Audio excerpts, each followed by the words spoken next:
સુરતમાંથી duplicate તંબાકુ મિશ્રિત ગુટકા, chemical મિશ્રિત પાન મસાલાના pouch સહિતનો ગુટકાનો જથ્થો ઝડપાયો છે.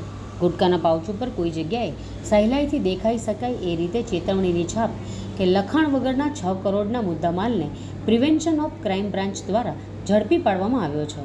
આ મુદ્દામાલ આરોપીઓ દિલ્હીથી લઈને આવ્યા હતા અને આજે તેઓ મુંબઈ મોકલવાના હતા, પરંતુ પીસીબીએ દરોડો પાડીને મુદ્દામાલ સાથે 3ની ધરપકડ કરી છે.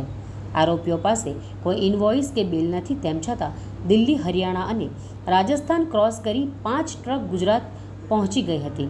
સૌથી મહત્વની વાત એ છે કે 4 રાજ્ય ક્રોસ કરીને આ 5 ટ્રક સુરત પહોંચી કઈ રીતે, પરંતુ કોઈને આ વાતની કાનોકાન ખબર પડી નથી.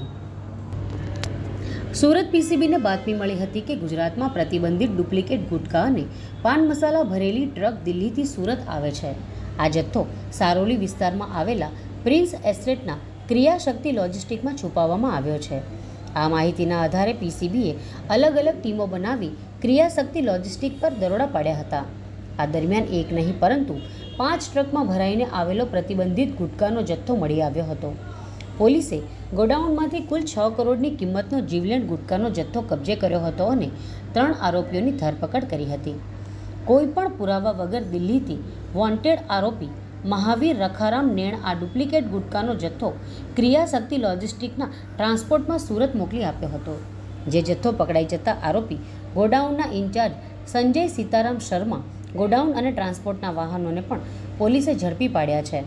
આ સમગ્ર મામલે રાજસ્થાનના ઝુંઝુનુ જિલ્લાના સંજય સીતારામ શર્મા, રાજસ્થાનના હનુમાનગઢના સંદીપ નૈણ અને ઉત્તર પ્રદેશના ફિરોઝાબાદના વિશાલ જૈન વિરુદ્ધ પોલીસે ફરિયાદ નોંધી છે.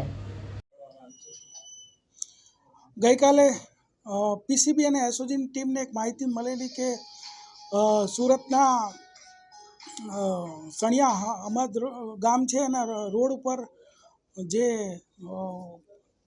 ક્રિયાશક્તિ લોજિસ્ટિક નામનું ગોડાઉન આવેલું છે, ત્યાં દિલ્હીથી અમુક ટ્રકો આવવાના છે, જેની અંદર પ્રતિબંધિત ગુટકા તથા ડુપ્લિકેટ પાન મસાલા રાખવામાં આવેલ છે. તો એ ટ્રક જ્યારે આવ્યા અને અનલોડિંગની પ્રક્રિયા ચાલુ હતી તે દરમિયાનમાં પીસીબી અને એસઓજીની ટીમ પહોંચી અને આજે એની અંદર તપાસ કરતાં ટોટલ 4 કરોડ 99 લાખના ગુટકા અને ડુપ્લિકેટ પાન મસાલા સાથે 5 ટ્રક અને 3 વ્યક્તિઓ, એમ ટોટલ 6 કરોડ 20 લાખનો મુદ્દામાલ, 3 આરોપીઓ અને 5 ટ્રક આ બધો મુદ્દામાલ જપ્ત કરેલ છે.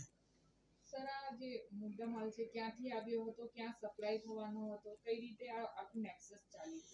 અત્યારે જે પ્રારંભિક અમારી પાસે માહિતી છે એ મુજબ દિલ્હીથી આ જે પ્રતિબંધિત જથ્થો જે છે આવેલો હતો અને પ્રારંભિક જે પૂછપરછ કરી એમાં દિલ્હીથી આ લોકો ગુજરાત અને મહારાષ્ટ્રમાં સપ્લાય કરતા હતા અને ગુજરાતમાં આ સુરતથી પછી ક્યાં ક્યાં સપ્લાય થતો હતો એની હજી પૂછપરછ ચાલુ છે. અને આ જે પ્રતિબંધિત ગુટકા જે છે એ અત્યારે એ રીતે છે કે ગુટકા આપણા ગુજરાત રાજ્યમાં પ્રતિબંધિત છે, તો અત્યારે પાન મસાલા એ વિતરિત કરી શકાય છે. તો ગુટકા પ્રતિબંધિત હોય એના ઉપર કાર્યવાહી કરવામાં આવેલ છે.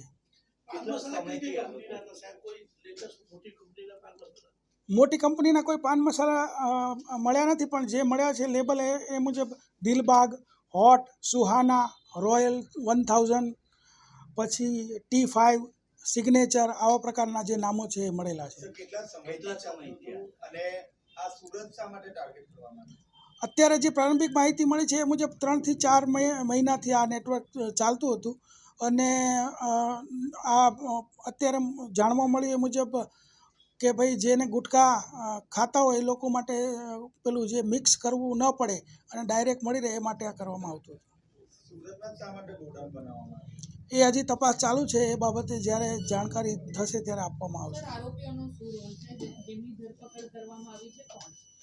જેમની ધરપકડ કરવામાં આવી છે એમાં એક સંજય શર્મા અને સંદીપ નૈણ છે, જે લોકો અહીંયા કુંભારિયા રોડ સારોલી રહે છે, અને જે વિશાલ જૈન છે યુપીનો રહેવાસી છે, જે માલ લઈને આવેલો. આ ત્રણેયની ધરપકડ કરવામાં આવી છે અને બીજા 2 વોન્ટેડ આરોપીઓ છે.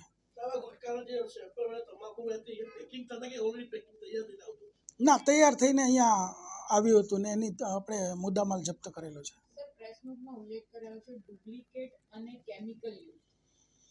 હા, એટલે ડુપ્લિકેટ અને કેમિકલ યુક્ત એ ઉલ્લેખ કરાયો છે ને એને FSLમાં તમામ જે આપણે મુદ્દામાલ જપ્ત કર્યો એના જે નમૂનાઓ છે મોકલવામાં આવેલા છે. ત્યારબાદ FSLનો જે રિપોર્ટ આવશે એ મુજબ આપણી કાર્યવાહી આગળ થશે.